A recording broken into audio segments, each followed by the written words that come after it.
આ છે આણંદનો જીતોડિયા વિસ્તાર, જેને જોઈને લાગે છે કે કોઈક એક સારા નેતાએ અહીં એકવાર તો વિઝિટ કરવી જ જોઈએ. કારણ કે ક્યાંક નેતા વિઝિટ કરે અને ક્યાંક તંત્ર જાગ્યું અને તેને અહીંની જાળવણી કરી કે સાફ સફાઈ ઉપર ધ્યાન આપ્યું. તો આમ એટલા માટે કહી રહ્યા છે કે આજે દિવ્ય સમાચારની ટીમ જ્યારે જીતોડિયા વિસ્તારમાં પહોંચી છે ત્યારે ત્યાંની પરિસ્થિતિ જોઈને ખૂબ જ આશ્ચર્ય થયું છે કે તંત્ર દ્વારા ખરેખર તેના ઉપર કોઈ પણ ધ્યાન આપવામાં નથી આવી રહ્યું. અહીં હું કેમેરામેનને કહીશ કે તે તમને બતાવશે. જીતોડિયા વિસ્તારમાં એક મહાદેવનું મંદિર આવેલું છે અને મંદિરની એક્ઝેક્ટ બાજુમાં આ તળાવ છે.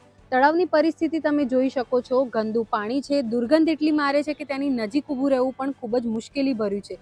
સાથે જ આસપાસ તળાવની આસપાસ તમે જોઈ શકો છો બોર્ડર પર જેટલા પણ નકામા ઘાસ કે પછી જે ઝાડ ઉગી ગયા છે તેની કોઈ પણ જાતની જાળવણી નથી. તળાવમાં લીલ બાજી ગઈ છે. સાથે જ આ જે મંદિર છે, મંદિરની જે દિવાલ છે તેને અડીને જ આટલો કચરો જોવા મળી રહ્યો છે.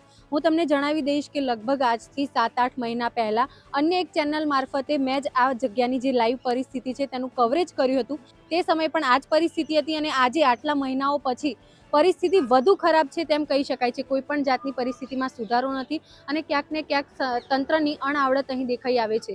એમ કહી શકાય છે કે તંત્ર આના ઉપર કોઈ પણ જાતનું ધ્યાન નથી આપી રહ્યું. અહીં તમે જોઈ શકો છો કે જે રીતની પરિસ્થિતિ સર્જાયેલી છે તે ખૂબ જ મોટો પ્રશ્ન તંત્રની કામગીરી ઉપર ઊભું કરે છે. કારણ કે અહીં બાજુમાં એક ધાર્મિક સ્થળ આવેલું છે, મંદિર આવેલું છે, છતાં પણ આ પરિસ્થિતિ છે.